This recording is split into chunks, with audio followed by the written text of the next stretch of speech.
I'm glad to have you here. Follow my story until the end and comment the city you're watching from, because what I'm about to tell you changed everything I thought I knew about family. My son called 3 days before Christmas.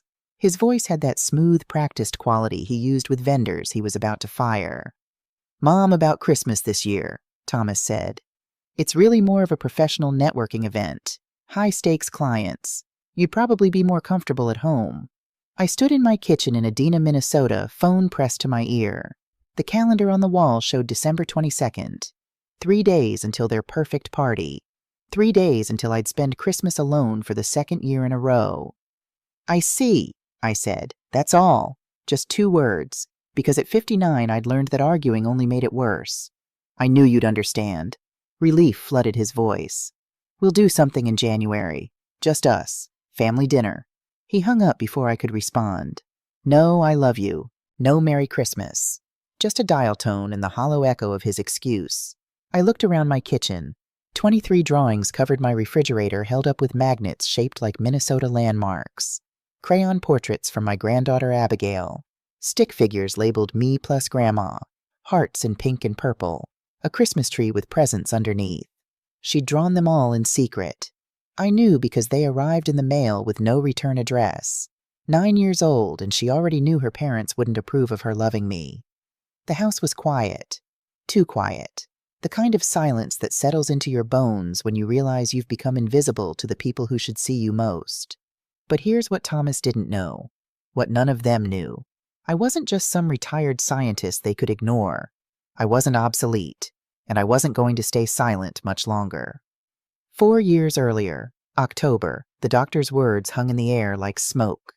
Stage 4 pancreatic cancer. "I'm sorry, Mrs. Morrison. We'll make him comfortable." Michael sat beside me in the oncologist's office, his hand wrapped around mine. His grip was still strong. He'd always had strong hands. Carpenter's hands, even though he'd spent 40 years as an accountant. "How long?" he asked. 3 to 6 months, maybe less. Michael died on a Tuesday morning in early October. The leaves outside our bedroom window had just started to turn, gold and red against a pale blue sky. Beautiful, like the world hadn't noticed it was losing one of the good ones. He squeezed my hand one last time, looked at me with those gray eyes that had seen me through 37 years of marriage. "You'll be fine, Liz," he whispered. "You're stronger than you think." Then he closed his eyes and left me. The funeral was everything Michael would have hated. Too many flowers. Too many people saying things that didn't matter. Thomas wore his expensive suit, the one he'd bought when he made VP at Hartwell Diagnostics. Rebecca flew in from Minneapolis with her husband and 5-year-old Abigail. Abigail stood beside me at the graveside. Her small hand gripped mine so tightly I could feel her pulse. When they lowered the casket, she looked up at me with Michael's eyes. "Grandma, where did Grandpa go?" I knelt down, brushed a curl from her face. "He's in the stars now, sweetheart. He'll watch over us from there." "Will he be cold?" My throat closed. I couldn't answer, just pulled her close and held on. Before Michael died, Sunday dinners were sacred. Thomas would bring his business ideas, spreading papers across our dining table while Michael carved the pot roast. "Listen to this strategy, Dad. It's going to transform Hartwell's market position." Rebecca would call from Minneapolis, her voice on speakerphone while Michael stirred gravy. "Can you believe what happened at the PTA meeting? Mom, tell her she's overreacting." Abigail would sprawl on the kitchen floor with crayons drawing elaborate scenes of dinosaurs and princesses. "Grandpa, look, it's you and me fighting a T-Rex." Michael would glance at me over the stove, that small smile playing at his lips. The one that said this. This is what matters. I'd be in my home office working on algorithms for Hartwell. Michael would bring me coffee around 3, lean against the doorframe. "Another breakthrough, Dr. Morrison." Getting closer, I'd say. "They don't appreciate you enough at that company." "They appreciate my work." "Do they?" He'd set the coffee down, kissed the top of my head. "Because from where I'm standing, you're the smartest person in that building. By a mile." I'd worked at Hartwell Diagnostics for 32 years. Started as a junior researcher fresh out of grad school. Built their diagnostic imaging department from nothing. When Thomas joined the company 15 years ago, I was proud. Thought we'd build something together. Michael used to say, "Watch out, Liz. Corporate politics doesn't care about family." I should have listened. The first 6 months after Michael died, the kids called often. Grief pulls people together even briefly. Thomas would check in on Sundays. "How are you doing, Mom? Need anything?" Rebecca visited twice that first month. Brought casseroles I wouldn't eat. Sat in the living room making awkward small talk while Abigail colored at my feet. But grief has a shelf life. At least theirs did. By month 7, Thomas's calls got shorter. "Hey, Mom, just checking in. I'm slammed at work. We'll talk soon." By month 9, Rebecca's visits stopped. "Really busy, Dad. Rain check." The rain check never came. The changes at work were subtle at first. I'd be explaining a diagnostic protocol in a meeting, and Thomas would interrupt. "That's good background, Mom, but let me bring this to the modern context." Like I was teaching history instead of cutting-edge AI research. Or he'd send emails about strategy without copying me. When I asked, he'd say, "Just operational stuff. Didn't want to clutter your inbox."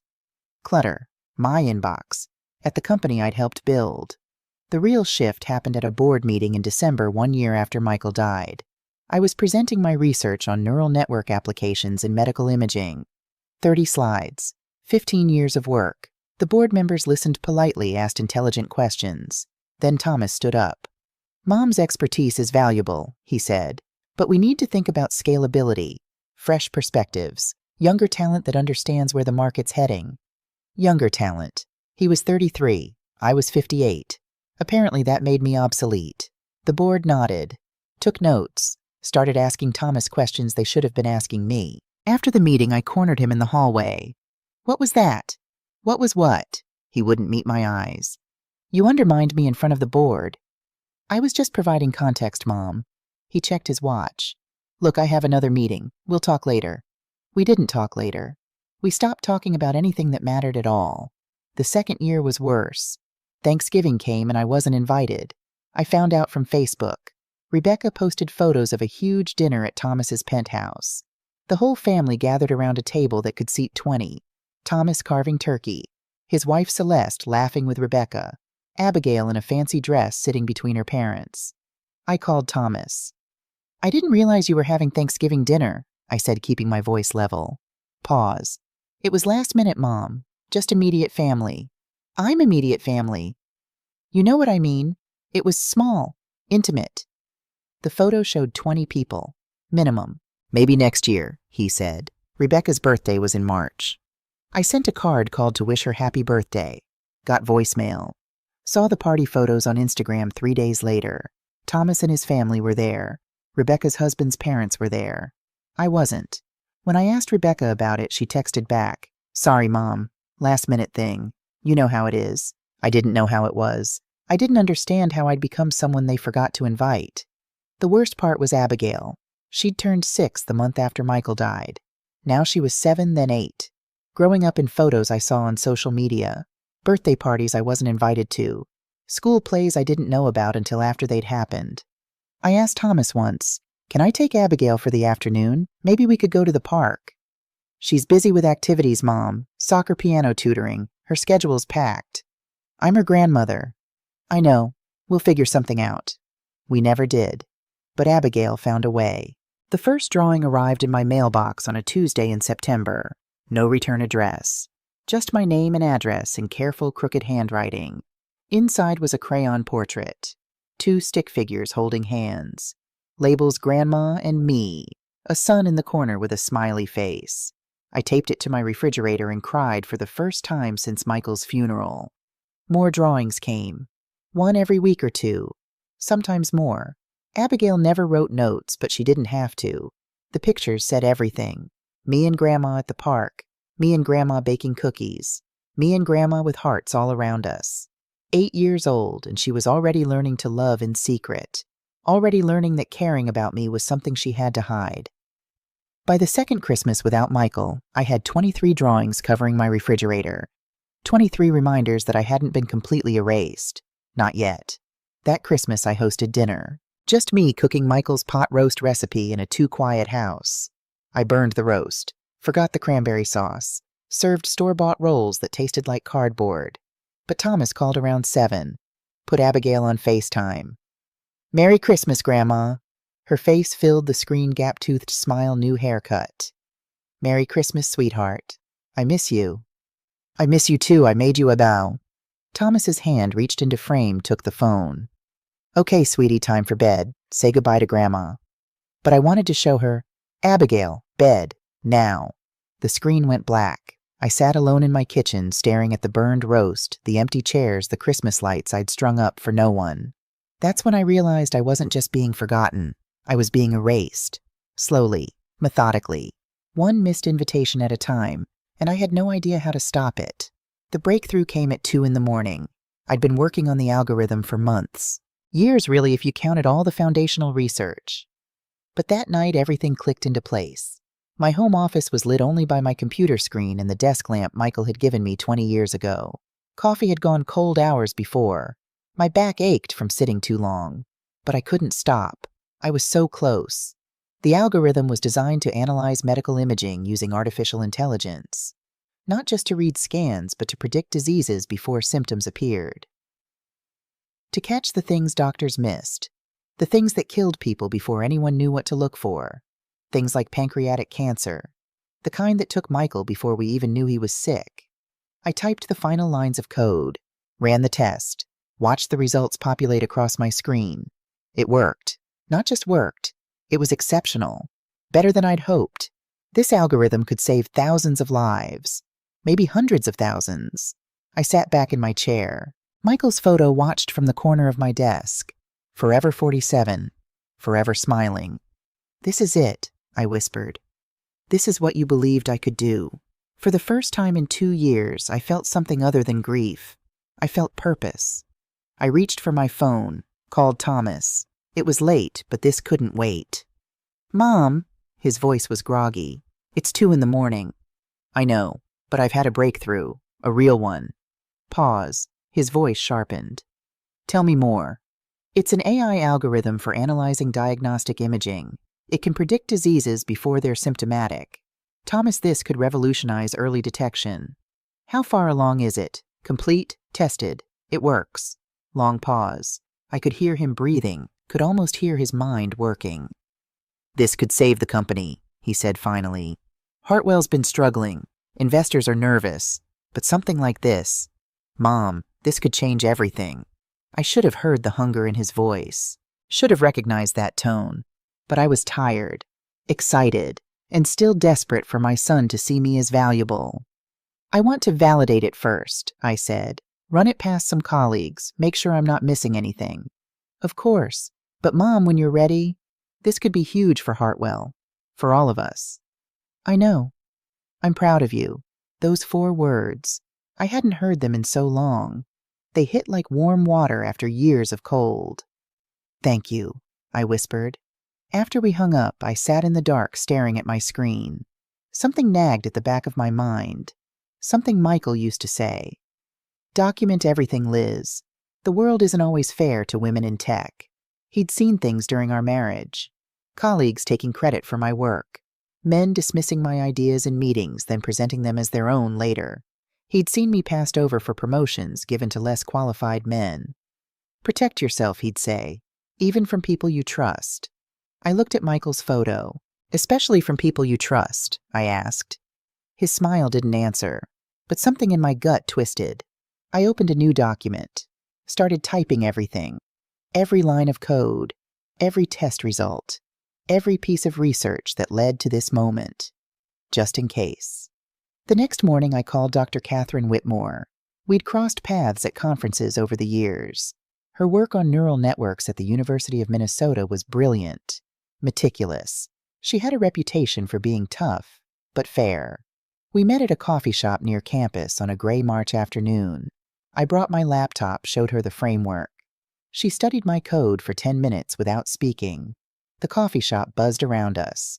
Students cramming for exams, professors grading papers, normal life while my entire world balanced on Catherine's assessment. Finally, she sat back, stirred her coffee, met my eyes. Elizabeth, this is exceptional. Career-defining work. Relief flooded through me. Thank you. I wanted outside validation before, but I need you to hear something. Her voice went serious. File the patent before you tell anyone else. Before you bring it to Hartwell, before you tell your family. I blinked. My family? Especially your family. She leaned forward. I've seen this before. Brilliant work claimed by people who contributed nothing. Intellectual property disputes destroy relationships faster than infidelity. Thomas is my son. He wouldn't. I'm not saying he would. I'm saying protect yourself regardless. She pulled out her phone, scrolled through contacts. I know an IP lawyer in Minneapolis. Specializes in tech patents. Call him today. That seems extreme. Catherine's expression softened. I had a colleague once, brilliant researcher. She shared her work with her research partner. They'd worked together for 15 years, trusted each other completely. She paused, sipped her coffee. He filed the patent in his name, claimed sole authorship. By the time she found out it was too late, he got the recognition, the funding, the tenure. She got nothing. That's awful. It's reality. Catherine wrote a name and number on a napkin. David Grayson. Tell him I sent you. File first, share later. In that order. I took the napkin, folded it carefully, put it in my purse. People change when money is involved, Catherine said. Or maybe they just show you who they've been all along. David Grayson's office was downtown Minneapolis, all glass and steel. A young receptionist with a professional smile led me to a conference room with a view of the city. David was maybe 45, sharp suit, sharper eyes. He shook my hand firmly. Dr. Whitmore spoke highly of you, he said. Show me what you've got.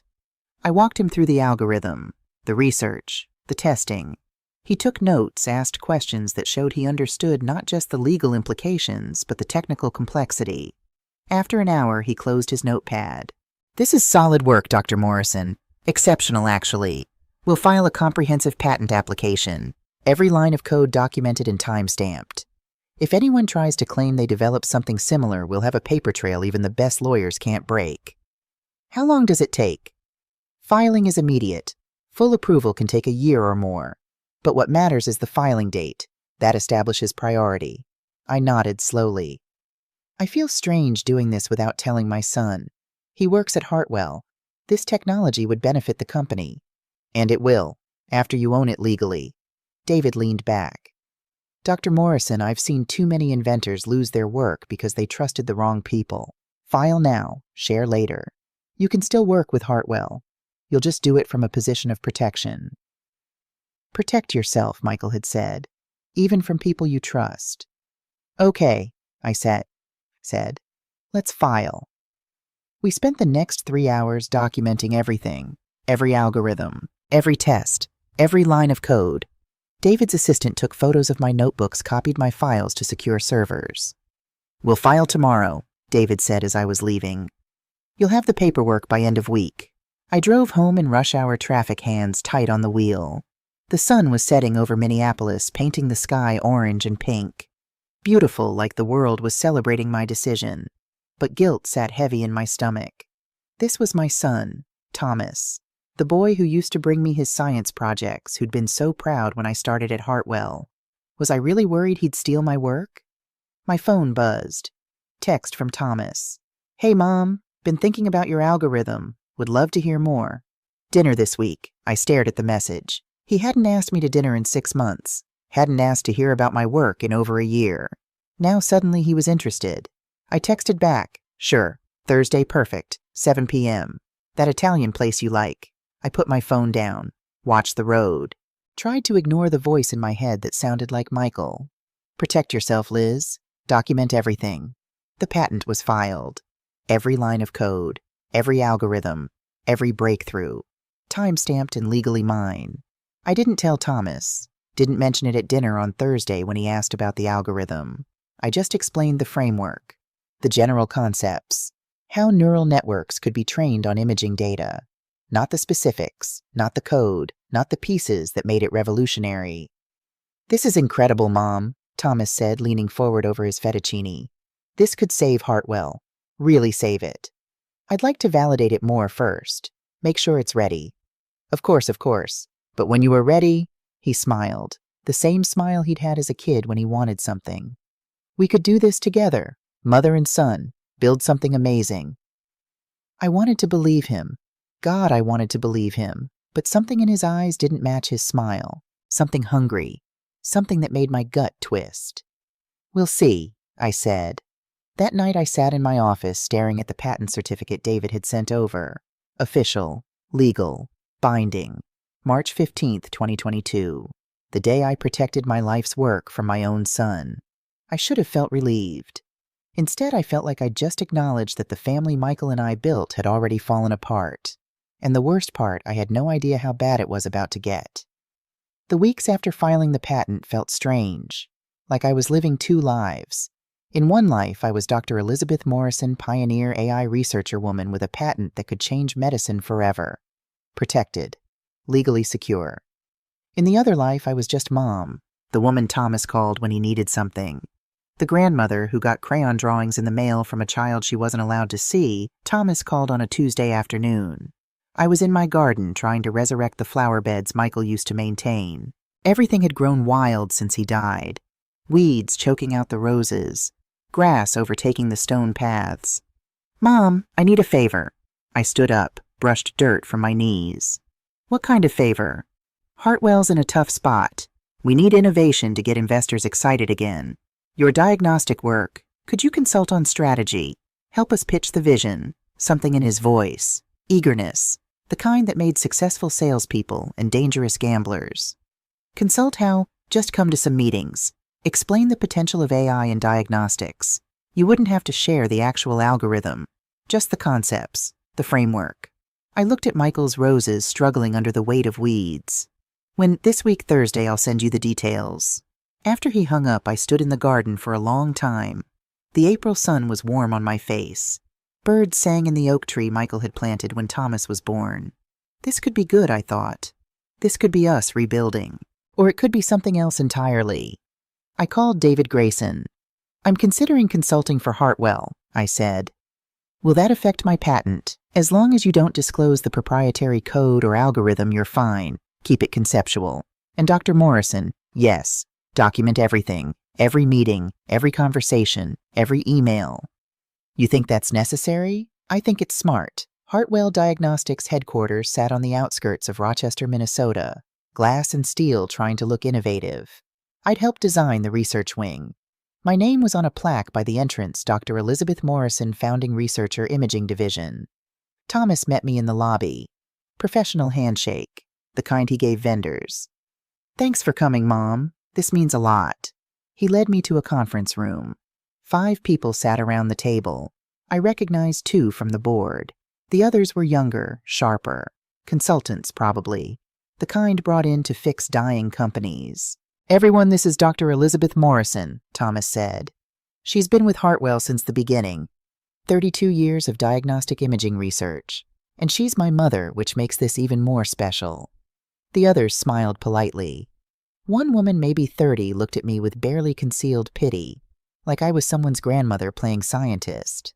"Dr. Morrison has been working on AI applications for medical imaging," Thomas continued. "Revolutionary stuff. I asked her to share some insights on where the field is heading." He gestured to the screen. My turn. I spent 40 minutes outlining the potential. How neural networks could be trained to recognize patterns humans missed. How early detection could save lives. How AI wasn't replacing doctors, but empowering them. I didn't mention my algorithm. Didn't share the code.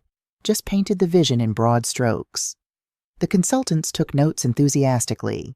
Asked intelligent questions. One, a man named James with expensive glasses, kept saying paradigm shift and market disruption. Thomas beamed. Proud son with his brilliant mother. After the meeting, he walked me to my car. "That was perfect, Mom. Exactly what we needed." "Happy to help." "Would you be willing to come to more meetings, maybe help draft some strategy documents?" I unlocked my car. "I can do that." "Great. I'll send you an NDA. Just standard stuff. Protects what we're building." NDA. Non-disclosure agreement. "Why do I need an NDA?" "Everyone who consults needs one. Just paperwork. Nothing to worry about." He hugged me. Quick. Professional. I drove home with a knot in my stomach I couldn't explain. That night I read the NDA Thomas emailed. 8 pages of legal language. It basically said I wouldn't disclose any proprietary information I learned while consulting for Hartwell. I forwarded it to David Grayson. He called me 20 minutes later. This NDA pertains to their existing proprietary information. It doesn't extend to your independent work. Your patent predates this by a month. You're safe to sign. You're sure? Positive. But Elizabeth, keep your work separate. Don't mention your algorithm. Don't let them see your code. Consult on strategy only. I understand. Do you? His voice went serious. Because the best time to steal intellectual property is when the person doesn't realize they're giving it away. I signed the NDA because I wanted to trust Thomas, because I wanted to believe we were building something together, because even after everything, he was still my son. May through July, the collaboration, the next 3 months felt good, almost like old times. Thomas called regularly, not just about work, about life, about Abigail. She'd gotten the lead in her school play. She'd started taking art classes. She's really talented, Mom. You should see her drawings. I do see them, I thought. Every week in my mailbox. But I just said I'd love to visit sometime. Maybe take her to lunch. Yeah, definitely. Once things calm down at work, we'll set something up. The meetings at Hartwell continued. I outlined frameworks for training AI models, explained data structures, discussed regulatory challenges for medical technology. Always careful. Always keeping my actual algorithm private. But I didn't realize how much Thomas was learning, how he could take my frameworks and extrapolate the rest, how a smart person could reverse engineer the puzzle when you've already showed them most of the pieces. June 28th, the investor pitch. Thomas invited me to an investor presentation, Minneapolis downtown, fancy conference room with a view of the Mississippi River. Just sitting back, Mom. I want them to see we have deep technical expertise. 20 investors filled the room. Leather chairs, mahogany table, men in expensive suits, a few women also expensively dressed. This was serious money. Thomas stood at the front, polished, confident. He'd always been good at presentations. Hartwell Diagnostics is pioneering the integration of artificial intelligence into our diagnostic platforms, he said, clicking through slides I'd never seen. My slides, my frameworks, my concepts, presented as Hartwell's innovation. We're positioned to revolutionize early disease detection. Our AI can predict conditions before they're symptomatic. Cancer, heart disease, neurological disorders. We catch them when they're treatable. One investor, an older man with silver hair, glanced back at me. And you are, Thomas answered before I could. That's my mother, Dr. Elizabeth Morrison. She founded Hartwell's research division. She's been helping with some of the technical groundwork. Helping with groundwork, like I was his assistant. The presentation continued. 40 minutes of Thomas explaining my vision, my research, my breakthroughs. Every word polished. Every slide professional. Not one mention that the work was mine. When it ended, the investors applauded, asked questions about Timeline's FDA approval market potential. Thomas answered smoothly, mentioned our team and our research and our vision. I sat in the back row, hands folded in my lap, feeling something cold settle into my chest. After the meeting, investors mingled, networking, business cards exchanged. Thomas worked the room like a politician. One woman approached me, 50s intelligent eyes, designer suit. Dr. Morrison, I'm Sarah Chen. I have a PhD in bioengineering. That presentation was fascinating. Thank you. Your son is very talented. Yes. But I recognize foundational neural network architecture when I see it. That's 20 years of research, not 2 years of development. I looked at her. She looked back. Understanding passed between us. You might want to check your patent filings, she said quietly. Then she walked away. Thomas drove me home, excited, energized. That went great, didn't it? Sarah Chen's firm is huge. If we get her investment, we're set. Thomas. Yeah. Those slides, that was my research. What in? He glanced at me, back to the road. Mom, that was Hartwell's research. We've been working on this for months. You consulted, sure, but the company developed the framework. I developed the framework 2 years ago, before you even knew AI existed. You're being dramatic. I'm being accurate. His jaw tightened. We're doing this together, Mom. I'm not trying to cut you out, but Hartwell needs investment. If investors think we're a mother-son science project, they'll never take us seriously. So you erase me. I'm not erasing you. I'm positioning the company for success. He pulled into my driveway, put the car in park. Look, I know you feel overlooked, but you have to trust me. This is for all of us. The company succeeds, we all succeed. Unless the company succeeds with my work and I get nothing. He stared at me. Is that what you think I'm doing, stealing from you? I don't know what you're doing, Thomas. I'm trying to save the company Dad helped you build. I'm trying to make something you can be proud of. His voice rose. But if you don't trust me, if you think I'm some kind of con artist, then maybe you shouldn't consult for us anymore. The cold in my chest spread. Maybe I shouldn't. I got out of the car, walked to my front door, didn't look back. Thomas drove away, fast, angry. I went inside, closed the door, and stood in my empty house. Then I went to my office, pulled up the file where I documented everything, added today's date, described the presentation, the slides, Thomas's words, helping with technical groundwork. I thought about what Sarah Chen had said. Check your patent filings. My patent was filed March 15th. Safe, protected. But what if Thomas filed his own patent, claiming the work as Hartwell's? Would it matter that mine came first? I called David Grayson, left a voicemail. David, it's Elizabeth Morrison. I need to talk to you about protecting my patent. Soon. Then I sat in Michael's chair in the dark and wondered how everything had gone so wrong so fast. Outside, stars were coming out. Michael was up there somewhere, watching, knowing he'd been right to tell me to protect myself. But protection felt cold, felt like giving up on the family we'd built together. The question was, had Thomas given up first, or was I imagining threats where there were none? I wanted to believe I was paranoid. I wanted to be wrong, but in my gut, that cold feeling spread. Something was very, very wrong, and I was running out of time to figure out what. David Grayson called me back the next morning. Elizabeth, I looked into similar patent filings. There's nothing matching your work. Yet. Yet, the key word is yet. If Thomas tries to file, he'll be blocked. Your patent has priority. But, he paused. I want you to do something. What? Start recording your meetings with him.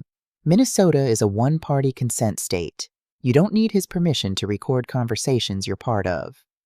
That feels wrong. So does someone stealing your life's work. His voice was firm. Documentation isn't paranoia, Elizabeth. It's protection. I thought about Michael, how he'd always said the same thing. Okay, I said. I'll do it. I didn't hear from Thomas for 2 weeks after our argument. No calls, no texts, nothing. Then on a Thursday in late July, my phone rang. Mom, his voice was careful, controlled. I think we need to talk, clear the air. I think so too. How about Saturday come over for lunch? Celeste is making her famous lasagna. Abigail keeps asking about you. Abigail, my heart clenched. What time? Noon, and Mom, let's not fight. Let's just be family. Saturday, July 23rd. Thomas's penthouse overlooked downtown Minneapolis. Floor-to-ceiling windows, modern furniture that looked expensive and uncomfortable, art on the walls that probably cost more than my car. Celeste answered the door, blonde, polished, the kind of woman who made yoga pants look formal. Elizabeth, so good to see you. Air kiss near my cheek. Come in, come in. The apartment smelled like garlic and tomato sauce. Somewhere I heard Abigail laughing. Then she appeared, running down the hallway in a purple dress, hair in braids. Grandma! She launched herself at me. I caught her, held her tight. She smelled like strawberry shampoo and sunshine. I missed you, sweetheart. I missed you too. I have so much to show you. I learned to play Twinkle Twinkle on the piano, and I got an A on my science project. And I made you something. Abigail, Celeste's voice sharp. Let Grandma breathe. Go wash your hands for lunch. Abigail's smile faltered, but she nodded, squeezed my hand once more, and ran off. Lunch was tense despite the lasagna. Thomas talked about work, safe topics, investor meetings, market projections. Celeste discussed Abigail's school, her piano lessons, the new tennis coach. Nobody mentioned the investor presentation. Nobody mentioned my research.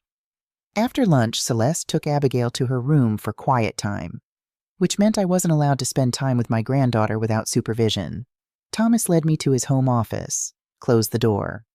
Look, Mom, about the presentation. I could have handled it better. You could have, but you have to understand. Investors need confidence. They need to believe Hartwell has a unified vision, a strong team. If I tell them it's all based on one person's research, your research, they get nervous. What happens if you leave? If you get sick? If something changes? So you pretend the work is yours. Not mine, ours, the company's. He leaned against his desk. Mom, I'm not trying to hurt you. I'm trying to build something. Something Dad would be proud of. Don't use your father. He'd want this. He'd want the company to succeed. He'd want us working together. I looked at my son, 34 years old, wearing a polo shirt that probably cost $300, living in a penthouse I couldn't afford. Are we working together, Thomas? Or are you working and I'm just there? That's not fair. None of this is fair. I stood. I'm going to say goodbye to Abigail. Mom, I'm not fighting with you. I'm just done pretending everything is fine. Abigail's room was pink and white, stuffed animals everywhere, a desk covered in art supplies. She sat on her bed holding a large piece of construction paper. Grandma, look. She held it up. I made this for you. It was us, stick figures holding hands, a house, a garden, a sun with a smiley face. At the bottom, in careful letters, I love you, Grandma, from Abigail. My throat closed. It's beautiful, sweetheart. Can you put it on your refrigerator with the others? You know about the others, she nodded. I put them in the mail when Mom's not looking. Dad helps sometimes. Thomas helped, so he knew. All this time he knew Abigail was sending me drawings in secret. I'll put it in the best spot, I promised. Abigail. Celeste appeared in the doorway. Time to let Grandma go. But I just got to see her. Now please. I hugged Abigail, whispered, I love you, so much. She held on tight. Why don't you come over more? Before I could answer, Celeste stepped between us. Come on, sweetie. Grandma has things to do. Thomas walked me to the elevator. Didn't say anything until the doors opened. She misses you, he said quietly. Then let me see her. It's complicated. It's not complicated. You're making it complicated. The elevator arrived. I stepped in. Mom, wait. About the algorithm. I really do think we could do something amazing together, if you just trust me. The doors closed. On the way down, I stood alone in the mirrored elevator, looked at my reflection, 59 years old, gray in my hair, lines around my eyes. When had I become someone my own son couldn't trust with his truth? Or more accurately, when had he become someone I couldn't trust with mine? After that lunch, things got worse. Meetings at Hartwell happened without me.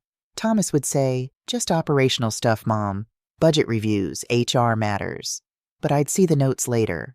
Strategy sessions, technology roadmaps, everything I should have been part of. Rebecca called in August. Rare enough that I answered immediately. Hey, Mom, how are you? Fine. You good. Listen, I'm having a little get-together for my birthday. Just family. Can you make it? Hope fluttered. Of course. When September 10th, 6 o'clock, casual. I'll be there.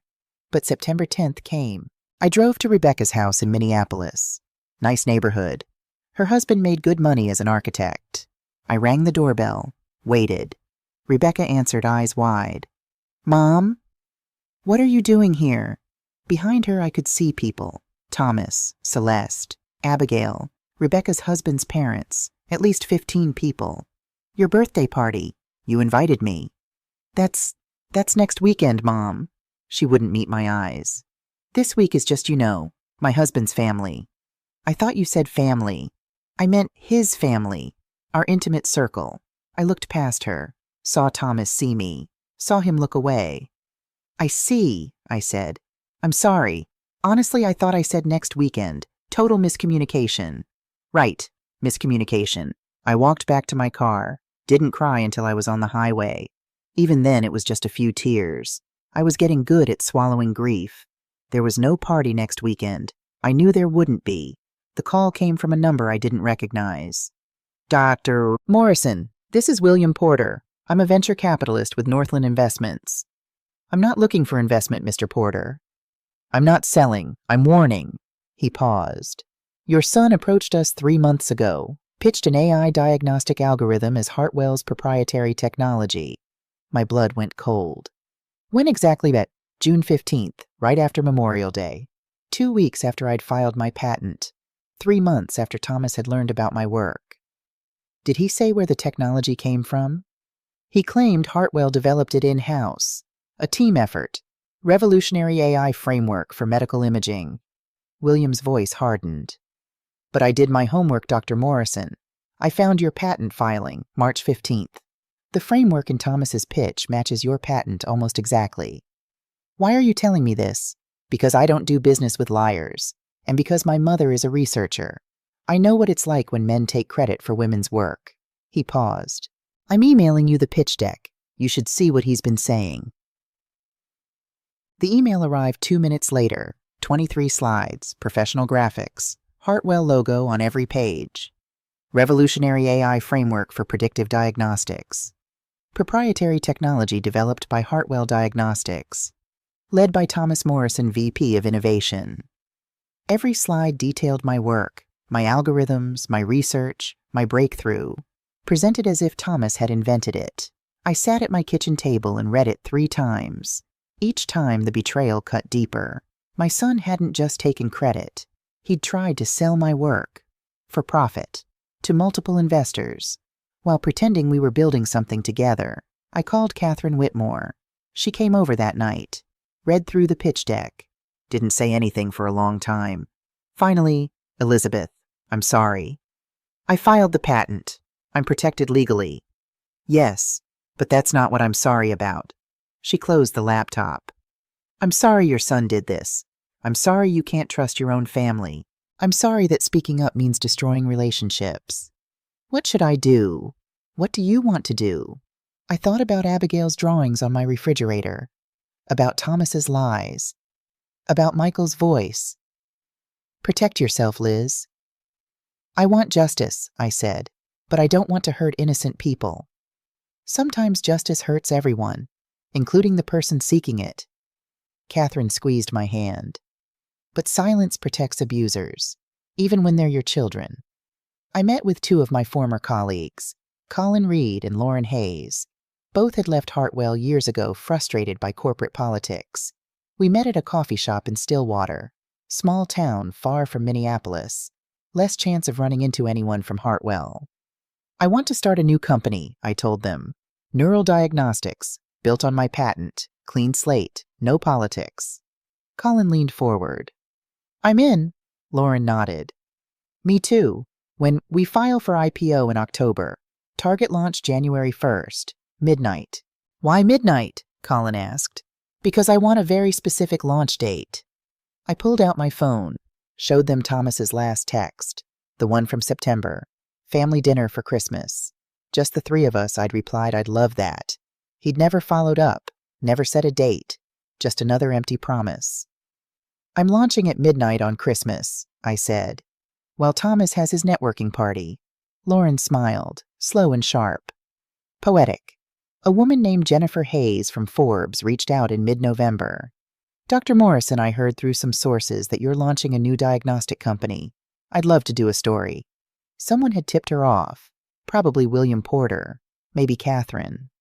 What kind of stories? The kind that matters. Women in STEM, intellectual property theft, family betrayal, the truth. I met her at the same Stillwater coffee shop. Brought everything. Patent filings, Thomas's pitch deck, William's corroboration, recordings from meetings, emails, 2 years of documentation. Jennifer took notes for 3 hours, finally looked up. This is massive. National coverage massive. I need you to embargo it.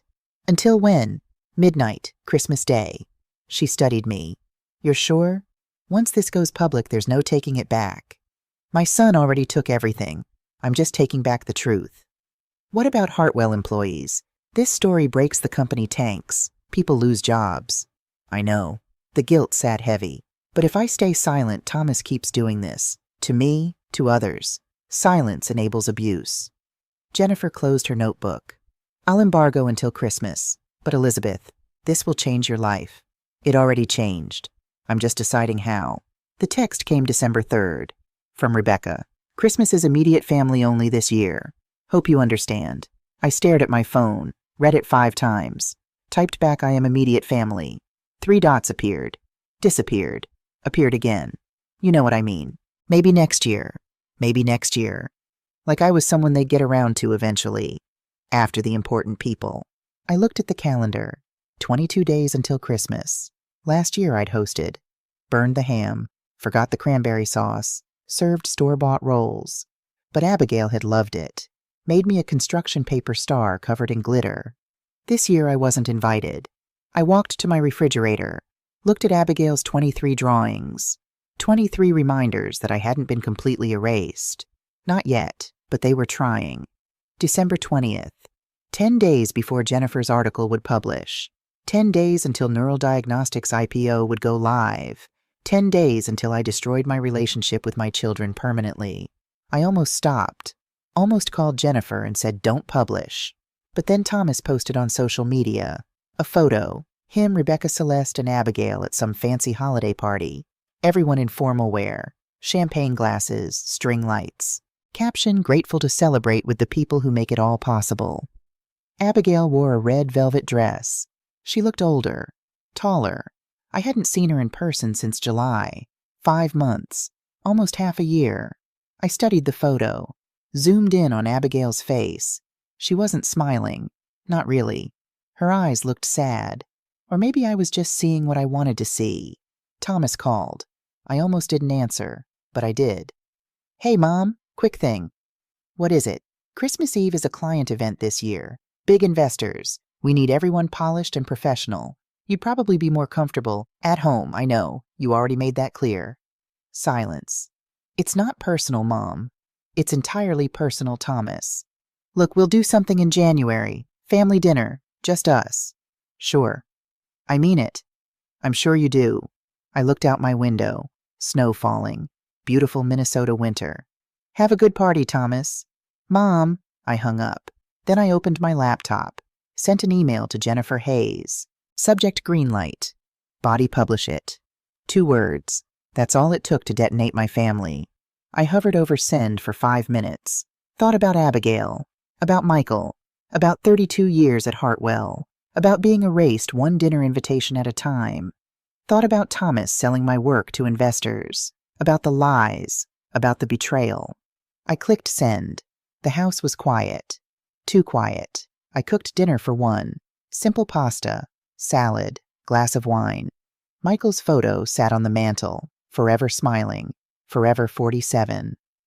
"I don't know if this is right," I told him.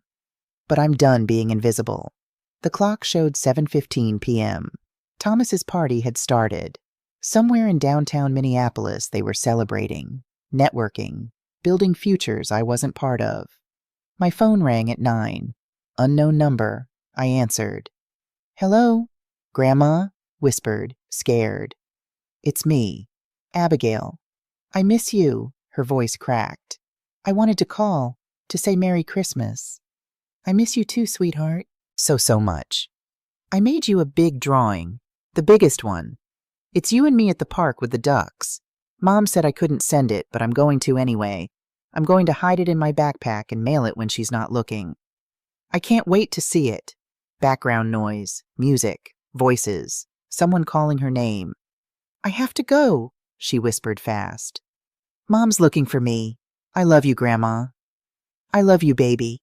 The line went dead. I sat holding the phone, tears running down my face. 9 years old, and she was already learning that loving me was something to hide. 11:45 p.m. I sat at my kitchen table, laptop open, Forbes article queued. Neural Diagnostics IPO ready to go live at 12:01. 15 minutes until my life changed forever. I thought about calling it off. 1 email to Jennifer. 1 click to stop everything. But then I thought about Thomas's pitch deck. About being uninvited to my own granddaughter's life. About 2 years of lies and erasure and betrayal. About the 23 drawings on my refrigerator. About Abigail whispering on the phone because loving her grandmother was forbidden. 11:58. I stood by the window, snow falling. Silent night, holy night.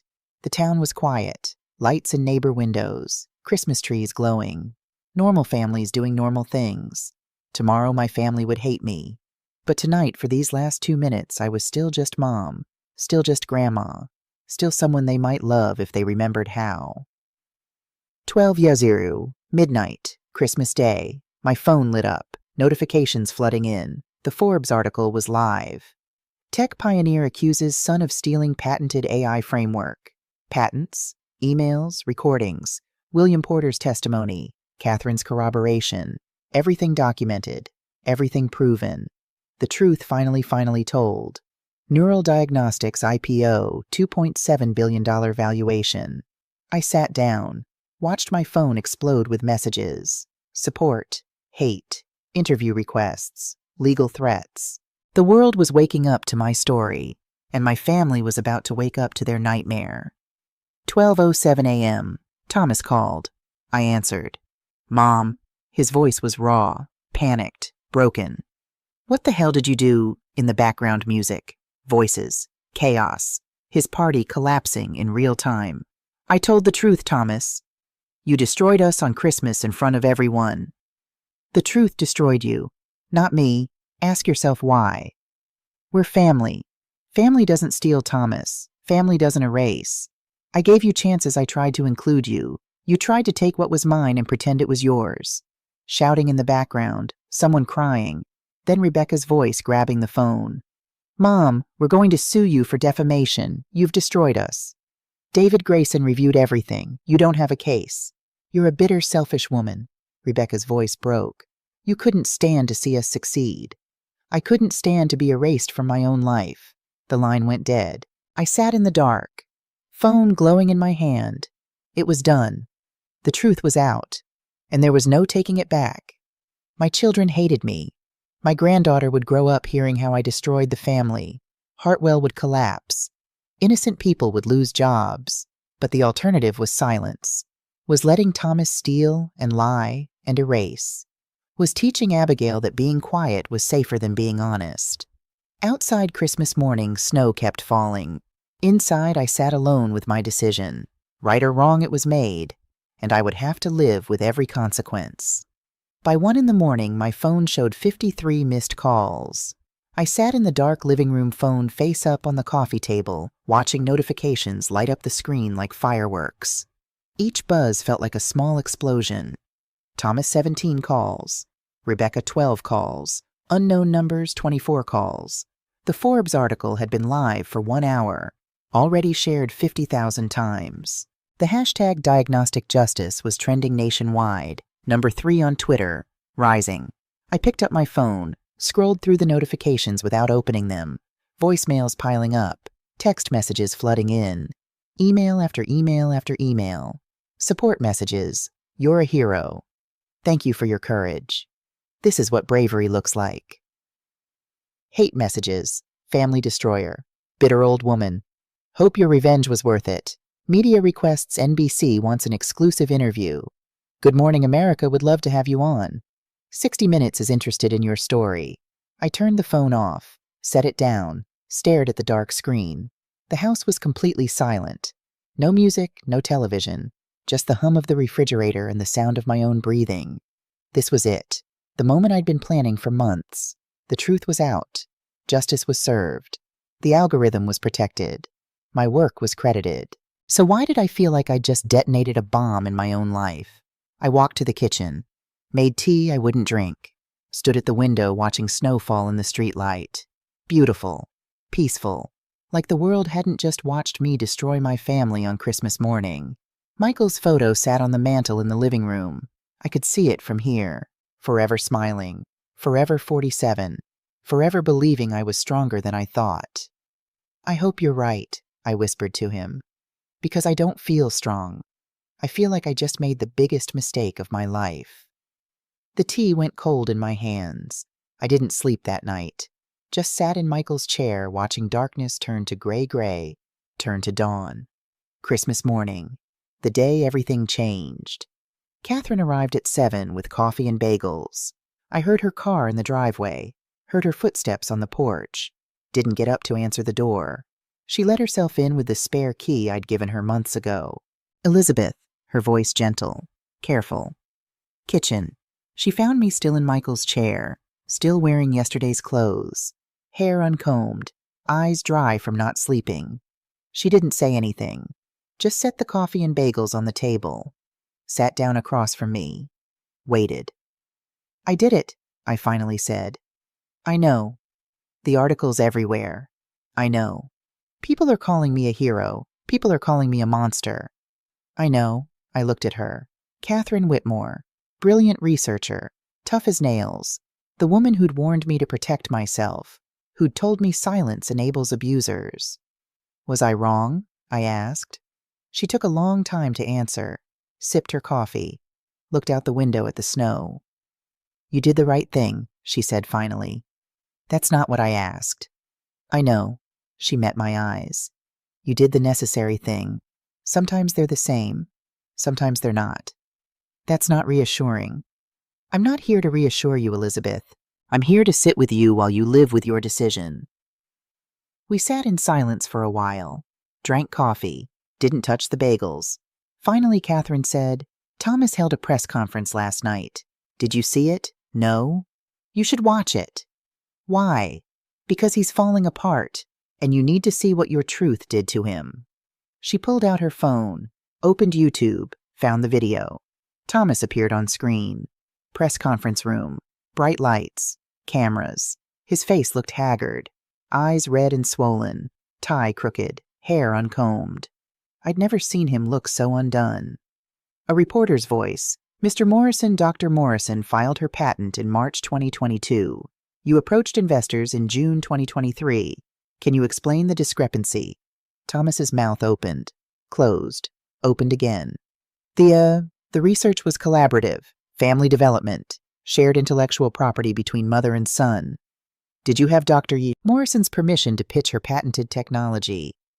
We were working together on. That's not what I asked Mr. Morrison. Did you have explicit permission? Thomas froze, looked at someone off camera, then back at the reporters. He stopped, started again. "I believed we had an understanding, a legal understanding, a written agreement. It's more complicated than Mr. Morrison, did you knowingly misrepresent your mother's patented work as Hartwell Diagnostics' proprietary technology? Yes or no?" The silence stretched. 5 seconds, 10 seconds, 15. Then Thomas stood up. No further questions. He walked off stage. The camera followed him, caught him pushing through a side door. Someone Celeste probably reaching for him. The video ended. I sat staring at Catherine's phone. "That clip has 5 million views," Catherine said quietly. "And it's been less than 12 hours. He looked destroyed, yes." "Good," I said, then immediately felt sick. "I don't mean good. I don't know what I mean." Catherine took her phone back. "You can feel 2 things at once, Elizabeth. Relief that the truth is out, and grief that telling it hurt people you love. 240 people work at Hartwell. Good people. People with families. I know. When this hits the market Monday morning, when investors pull out, when the stock crashes..." I couldn't finish the sentence. "That's not your fault. Isn't it? I pulled the trigger. Thomas loaded the gun. He aimed it. He just didn't expect it to fire back at him." Catherine leaned forward. "Elizabeth, listen to me. You didn't destroy Hartwell. Thomas did when he stole your work. You just documented it. If the company can't survive truth, then it deserves to fail. Tell that to the lab technicians losing their jobs. Tell that to the receptionist with 3 kids. Tell that to everyone who had nothing to do with Thomas's lies." Catherine didn't have an answer for that, because there wasn't one. From Jake Morrison at Hartwell Diagnostics. Subject, please read. I almost didn't open it. Another journalist probably. Another interview request. But something about the subject line. Simple, desperate. I clicked. "Dr. Morrison. You don't know me. My name is Jake Morrison, no relation to your family. I'm a researcher in Hartwell's imaging division. I've worked here for 6 years. I'm 28 years old. My wife Sarah is 7 months pregnant with our second child. Our daughter Emma just turned 3. I'm not writing to blame you. I know what your son did was wrong. I know you had every right to protect your work. I understand why you went public. But I need you to know something. This morning I came into work at 6 a.m., found an email from HR. Half our lab is being laid off, effective immediately. Budget cuts, investor confidence collapsed. The company is hemorrhaging money. I still have my job. For now. But I'm terrified. We have a mortgage, $2,400 a month. Medical bills from Sarah's last pregnancy, $8,000 we're still paying off. Emma starts preschool next fall, $600 a month. The new baby will need daycare, another $200 a month. Sarah can't work right now. Doctor's orders. High-risk pregnancy. She's on bed rest. If I lose this job, we lose everything. I know this isn't your fault. I know you didn't ask for any of this. I know Thomas Morrison brought this on himself. But I need you to know that real people are suffering. Good people. People who just came to work every day, did their jobs, trusted that the company would be there. My colleague Amy, she's a single mom with 2 kids. Gone. Tyler, his dad has cancer. He was helping pay for treatment. Gone. Maria, she just bought a house 6 months ago. Gone. 12 people from my lab. 12 families. Gone by lunchtime today. I'm not asking for anything. I don't even know what I'd ask for. I just needed to tell someone. Needed someone to know that the collateral damage from this truth is real. We're not numbers. We're not statistics. We're people. I hope your algorithm saves lives. I really do. I hope all of this meant something. But right now it just feels like everything is falling apart. Jake Morrison, Senior Researcher, Imaging Division, Hartwell Diagnostics. I read the email 7 times. Each time the words cut deeper. Real people are suffering. We're not numbers. Everything is falling apart. I stood up, paced the kitchen, sat back down, read it again. Catherine had left an hour ago. The house was empty. Just me and Jake Morrison's words. 28 years old. Pregnant wife on bed rest. 3-year-old daughter. Medical bills. Mortgage. The weight of a family dependent on a job that was hanging by a thread because I'd told the truth. I'd known this would happen. Had prepared for it. Told myself that protecting my work mattered more than protecting Thomas's lies. But knowing intellectually and feeling the crushing weight of it were completely different things. Jake Morrison wasn't abstract. He wasn't theoretical. He was real. And his suffering was real. And it was happening because of choices I'd made. My hands shook as I typed my response. Jake, thank you for your honesty. And for your courage in writing to me. You're right. This isn't your fault. And you're right that it's not entirely mine either. But I understand why it feels that way. I understand that distinguishing between who loaded the gun and who fired it doesn't help when you're the one caught in the crossfire. I can't undo what's happened. I can't bring back the jobs that were lost today. I can't erase the fear you're feeling right now, but I can try to help where I can. Neural Diagnostics is hiring. We're building an imaging research division, and we need experienced researchers. I'm attaching the contact information for Colin Reed. He's heading the division. Tell him I sent you. That doesn't guarantee anything, but it's a start. If that doesn't work out, I'll personally write you a recommendation letter. For anywhere, anytime. No questions asked. I wish I could tell you that everything will be fine, that the pain will be worth it, that justice always feels good. But I can't. Because right now I'm sitting in my kitchen at 7 a.m. on December 26th, reading your email and feeling the weight of every decision I made. Sorry doesn't pay your mortgage. It doesn't feed your family. It doesn't erase fear. But I am sorry. Truly deeply sorry that you and your colleagues are paying the price for something you had no control over. Thank you for reminding me that truth has casualties. I needed that reminder. Elizabeth Morrison. I hit send before I could second-guess myself. Stared at the screen for a long time after the email disappeared. Then I put my head down on the kitchen table and cried. Thomas held another press conference. I didn't want to watch, but I couldn't stop myself. The video was already trending. #1 on YouTube. 8 million views and climbing. Thomas looked even worse than yesterday. Same clothes. Hadn't showered. Eyes hollow. I have a short statement, he said. His voice was hoarse. Then I'm not taking questions. The room went silent. Yesterday, Forbes published an article about me, about my mother, Dr. Elizabeth Morrison, about intellectual property theft. He paused, took a breath. Everything in that article is true. Gasps from the press pool.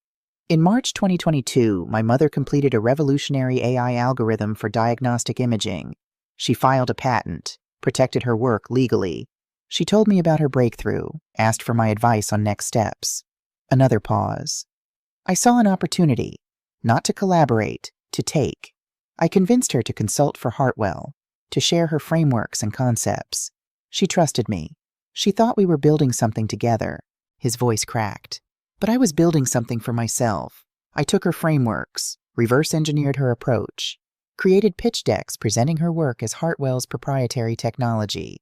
I approached investors, told them we had revolutionary AI capability, never mentioned that it was my mother's work, never mentioned that she owned the patent. Someone in the audience said, "Jesus." When she confronted me, I threatened legal action, told her that everything she worked on while consulting belonged to Hartwell, tried to intimidate her into giving me her algorithm. Thomas looked directly at the camera.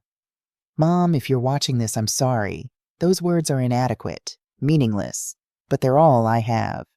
He turned back to the reporters. "I am resigning from all positions at Hartwell Diagnostics, effective immediately, permanent. I will not fight this. I will not appeal.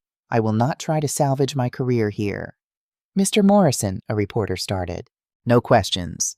But I will say this to every employee who lost their job because of my actions, I'm sorry.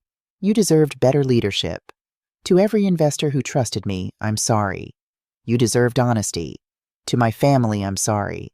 You deserved integrity." He looked at the camera again.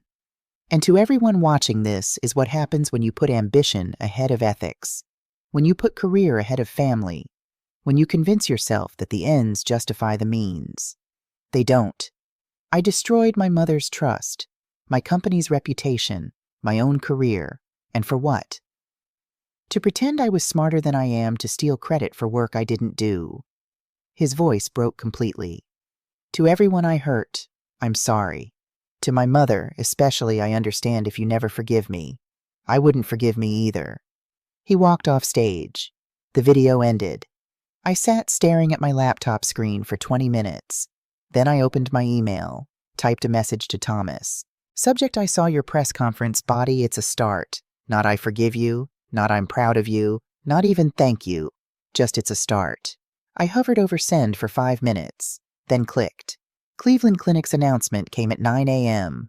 Press release distributed to every major news outlet. Cleveland Clinic has terminated its $18 million partnership with Hartwell Diagnostics, effective immediately.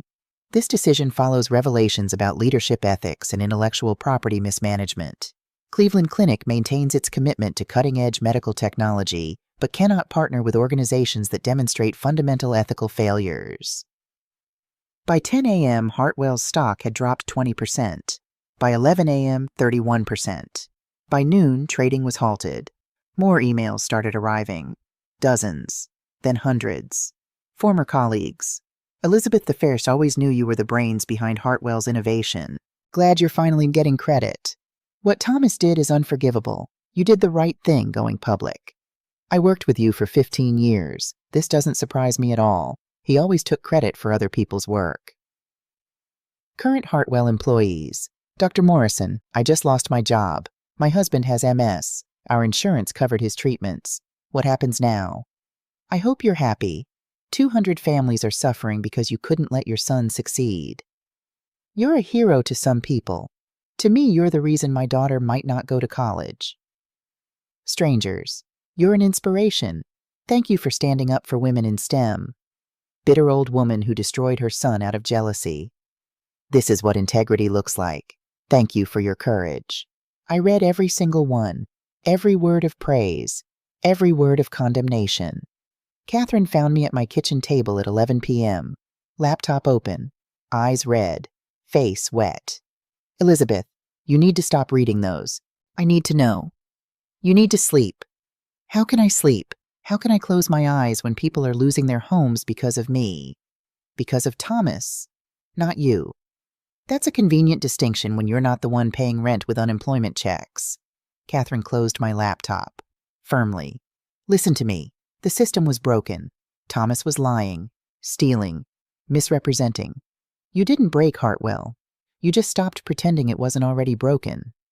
That's easy to say when you're not responsible. You're not responsible for Thomas's choices, but I'm responsible for mine, and my choice put 200 people out of work. Your choice protected intellectual property rights, protected women in STEM, protected the integrity of medical research. Yes, it had consequences, but that doesn't make it wrong. I looked at her. Are you sure? No, she admitted. I'm not sure, but I'm sure that staying silent was wrong. And sometimes when all your choices are hard, you pick the one you can live with. Can I live with this? I don't know, Elizabeth.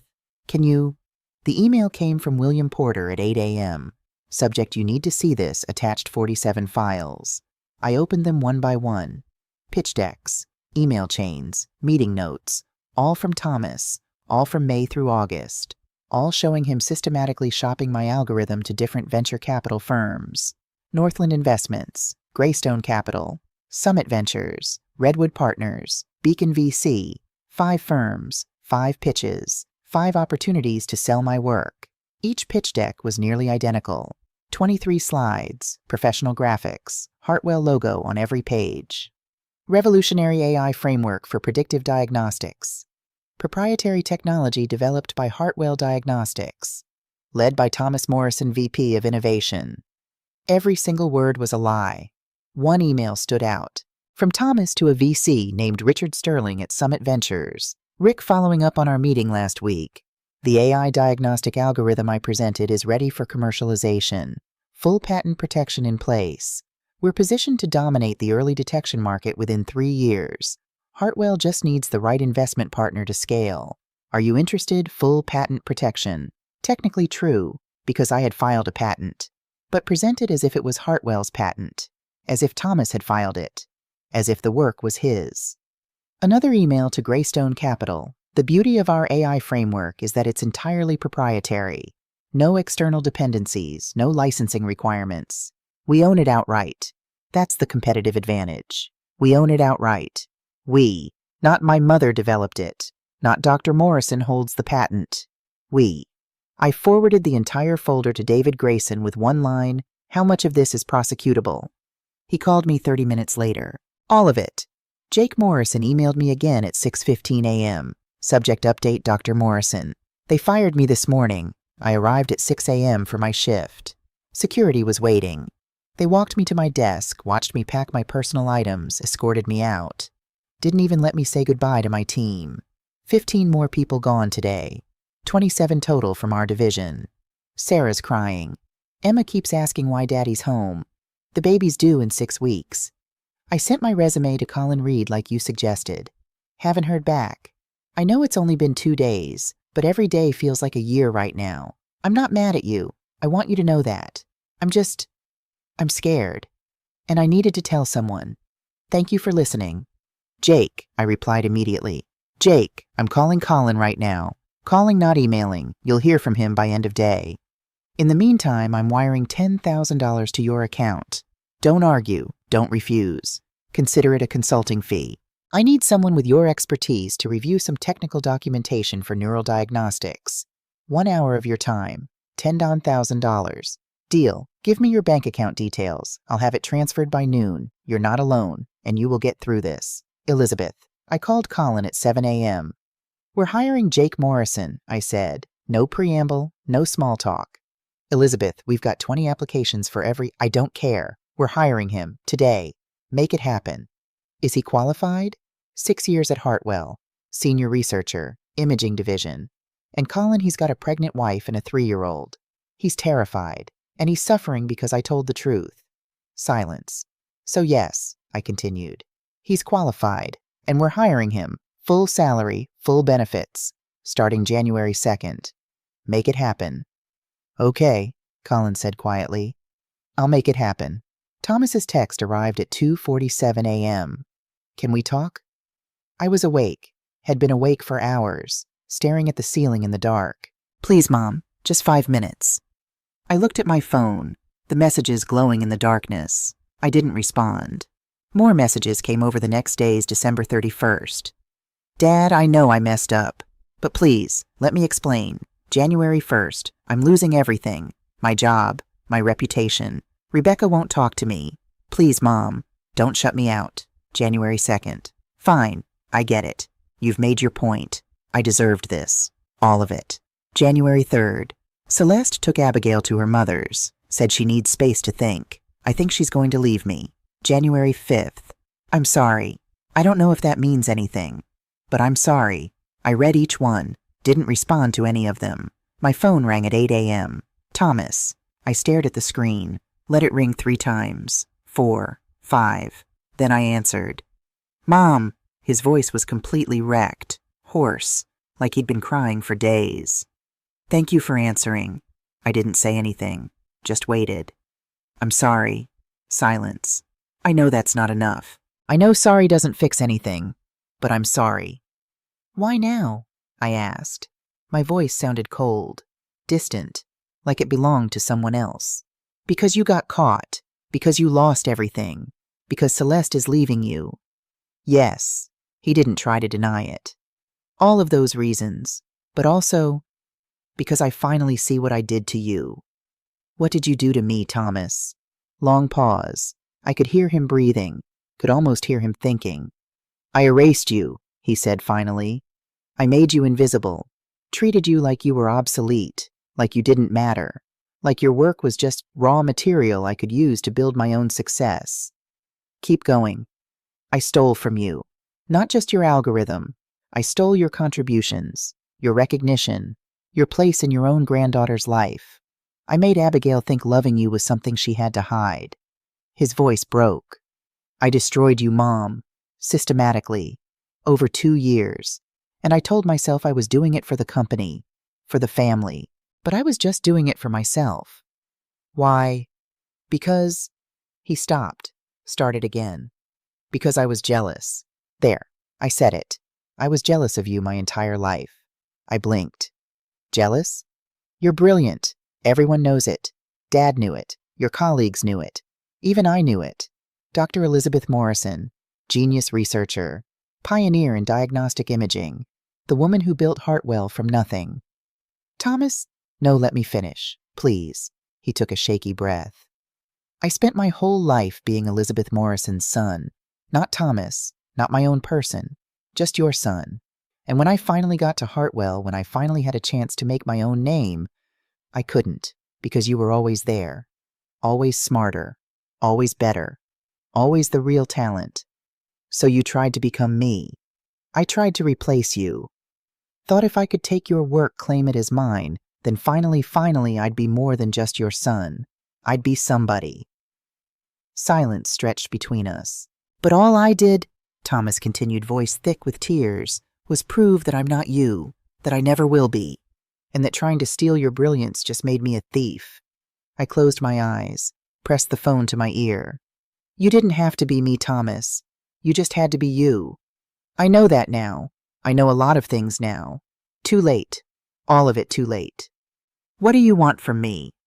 I don't know if I deserve anything from you, but can I try to fix this? Can I try to make it right? How? I already resigned, publicly confessed, but that's not enough. I want to testify. If anyone sues investors, the board, anyone, I want to tell the truth under oath. I want to make sure everyone knows exactly what I did. That'll destroy any chance you have of working in this industry again. I know. No company will touch you. I know. Your career is over. I know. His voice steadied slightly. But at least Abigail will know I tried to do the right thing, eventually. When she's old enough to understand, at least she'll know I owned my mistakes. I looked out my kitchen window. Snow falling. Another Minnesota winter. Okay, I said. Okay, what? Tell the truth, everywhere, every time, under oath if necessary. We'll see what happens after that. Does this mean? It means it's a start, Thomas. Nothing more. I'm not ready to forgive you. I don't know if I ever will be, but I'm willing to see if there's a path forward. Thank you. He was crying openly now. Thank you, Mom. Don't thank me. Just do the work. Real work. On yourself. Figure out who you are when you're not trying to be me. I will. I promise. We hung up. I sat in my kitchen for a long time after, staring at my cold coffee, at the snow outside, at Abigail's drawings on the refrigerator. Michael's photo watched from the mantel. Is this what you wanted? I asked him silently. Is this justice? Or just more pain? He didn't answer, just smiled his forever smile. The post went live at noon. Every platform, every network, everywhere. I read it on my laptop, Catherine on speakerphone, Colin and Lauren on video chat. My name is Thomas Morrison. I'm writing this because I owe my mother, my family, the employees of Hartwell Diagnostics, and every person affected by my actions a full, honest accounting of what I did. In March 2022, my mother, Dr. Elizabeth Morrison, completed a revolutionary AI algorithm for medical diagnostic imaging. She spent 20 years developing the foundational research, 2 years specifically building this algorithm. She filed a patent on March 15, 2022, protecting her intellectual property. I knew about the patent. She told me, showed me the filing documents, asked my advice on commercialization strategies. Instead of helping her, I stole from her. Between April and August 2023, I convinced my mother to consult for Hartwell Diagnostics. She believed we were collaborating, building something together. Mother and son. Family legacy. I was lying. I took her frameworks, her concepts, her revolutionary approach to neural network training. I created pitch decks, approached 5 different venture capital firms, presented her work as Hartwell's proprietary technology, as my innovation. I never told investors that the algorithm belonged to my mother, that she owned the patent, that the work was hers. I committed intellectual property theft against my own mother, the woman who spent 32 years building Hartwell Diagnostics, the woman who raised me, who believed in me, who trusted me. When she confronted me in June, I threatened legal action, told her that everything she worked on while consulting belonged to Hartwell, tried to intimidate her into surrendering her patent. When she refused, I excluded her from family events, made her feel unwelcome, kept her away from her granddaughter, systematically erased her from our lives because she wouldn't let me steal her life's work. Every single action I took was calculated, deliberate, intentional. This wasn't a mistake. This wasn't a misunderstanding. This was theft, erasure, abuse, and I did it to my own mother.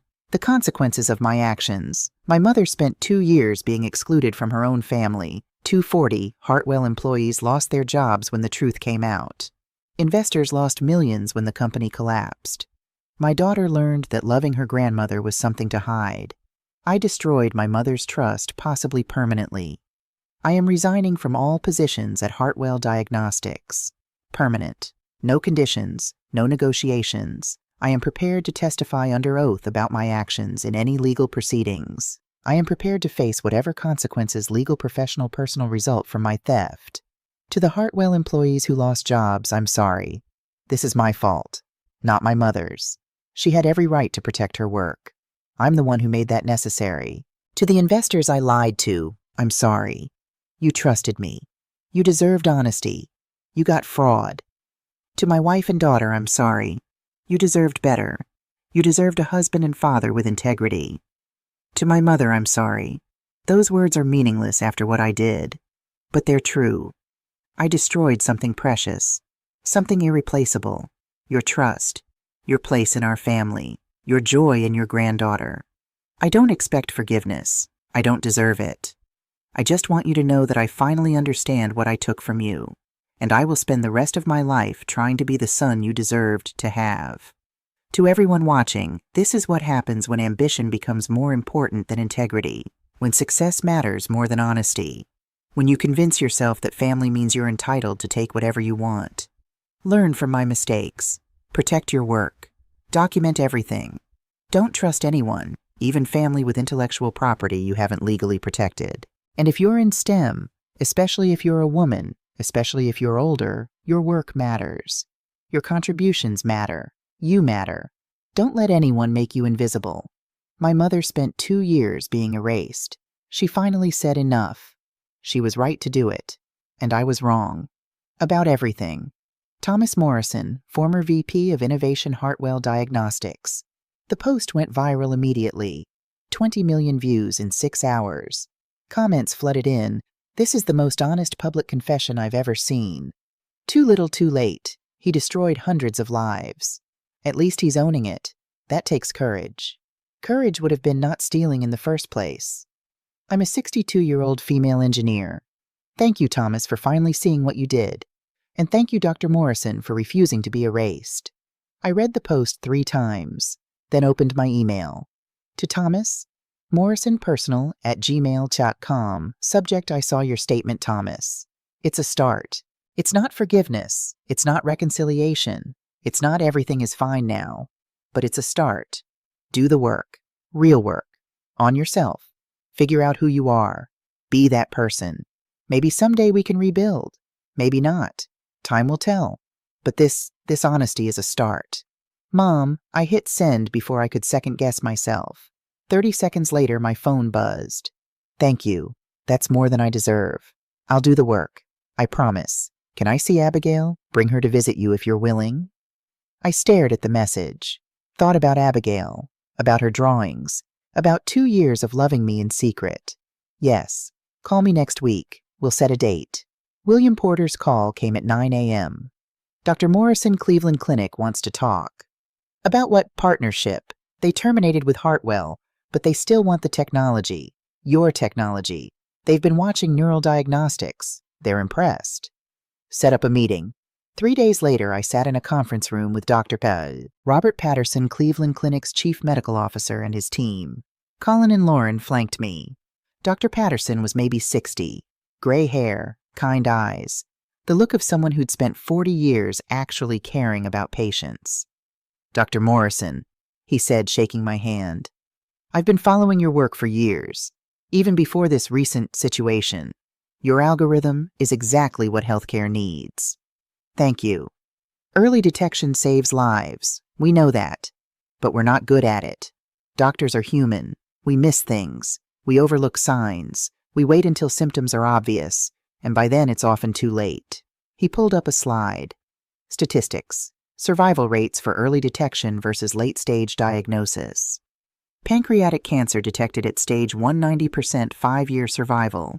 Detected at stage 4, 3%. My breath caught. Michael's cancer. Stage 4 at diagnosis. Dead 6 months later. Your algorithm detects patterns before symptoms appear, before standard diagnostic protocols would catch anything. It's revolutionary, and we want to be part of it. What kind of partnership? $75 million over 3 years. Clinical trials. FDA approval pipeline. Full implementation across our network. 18 hospitals, 220 clinics.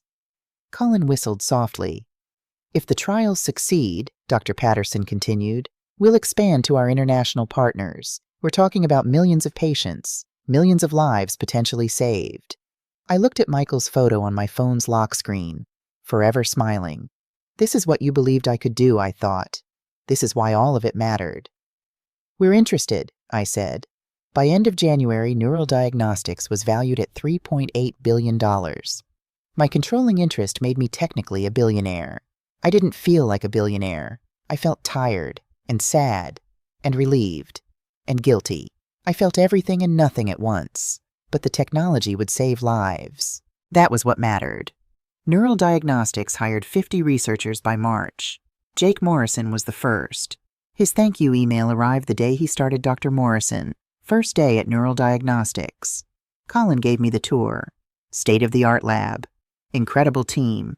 Real resources to do real work. Sarah had the baby last week. A girl. We named her Elizabeth. Thank you for giving me a second chance. Thank you for caring about more than just your own story. I'll work every day to prove you made the right choice. Jake Morrison, Senior Researcher, Neural Diagnostics. I printed that email. Put it in a frame on my desk.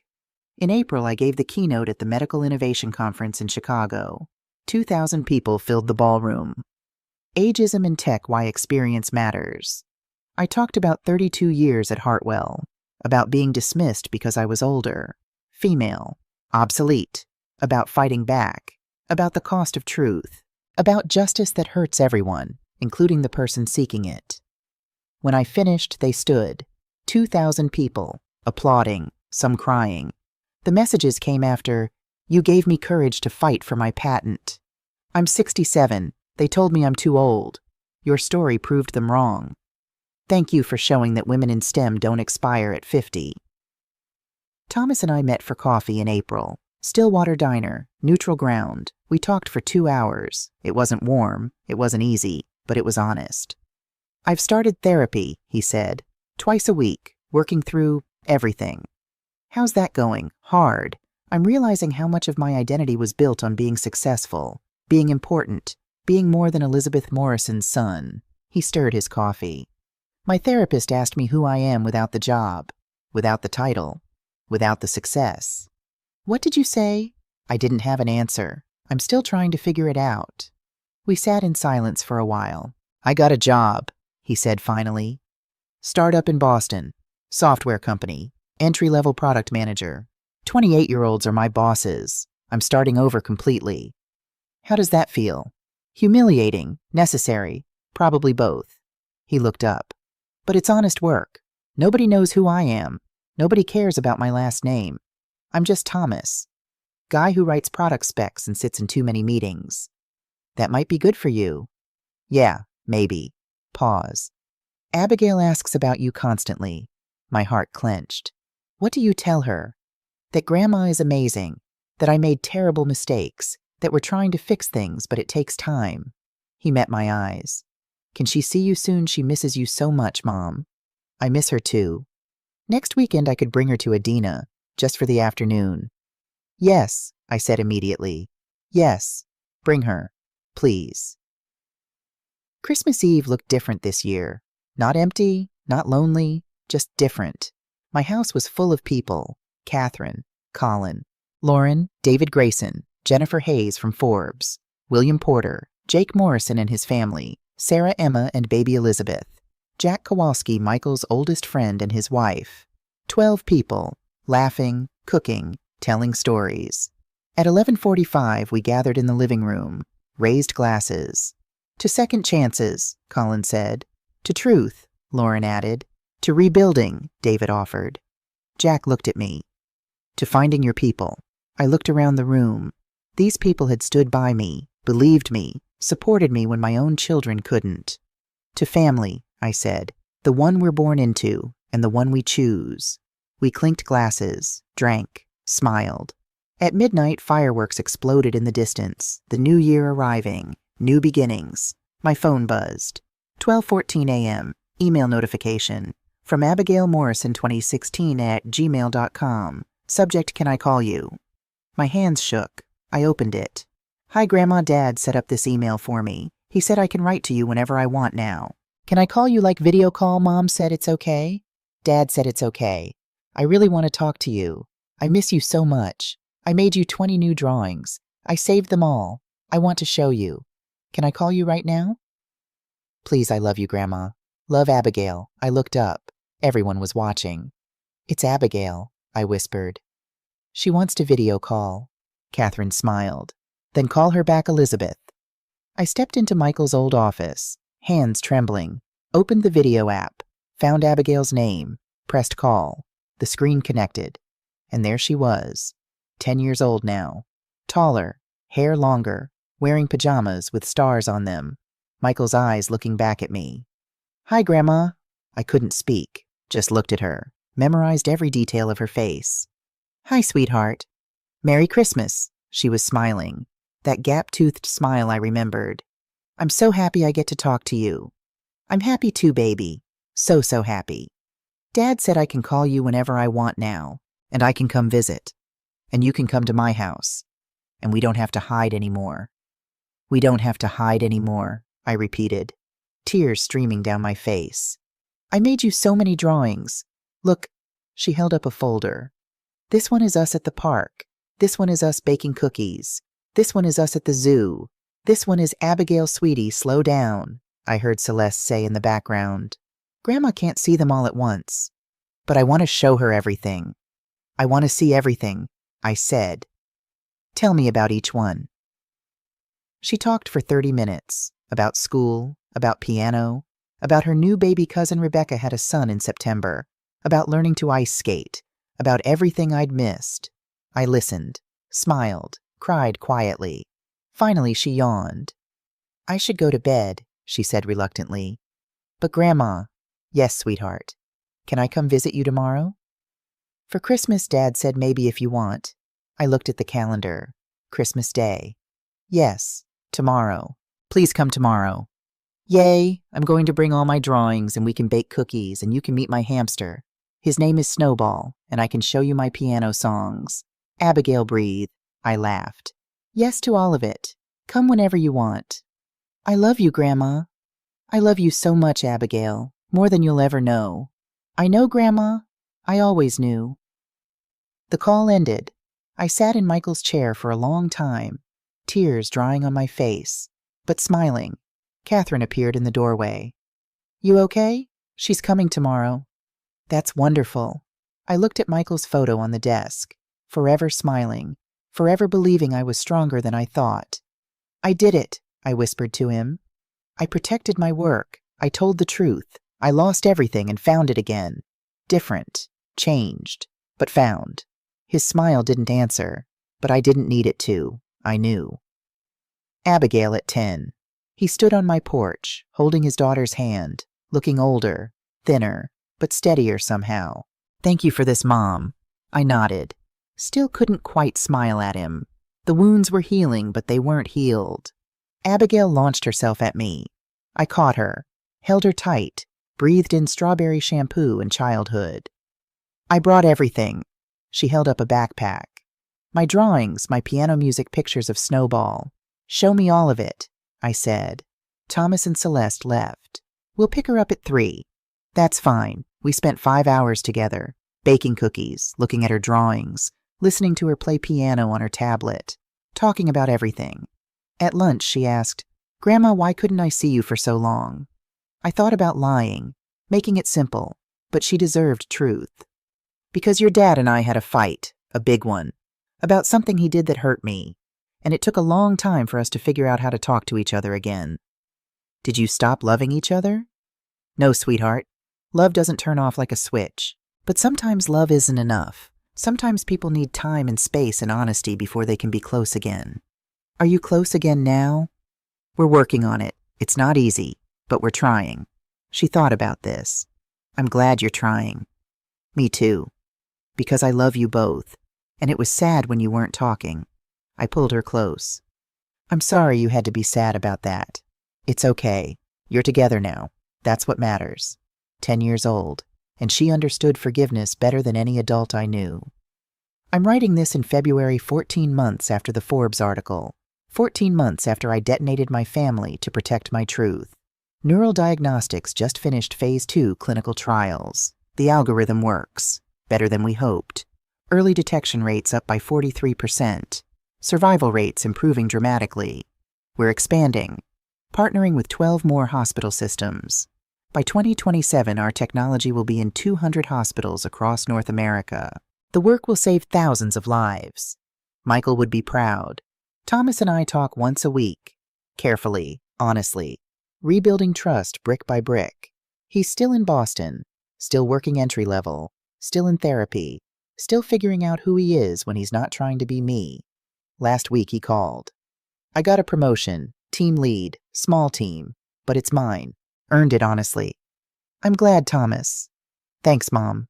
That means a lot. We're not close, but we're honest. Sometimes that's better. Rebecca and I had lunch last month. She apologized. Really apologized.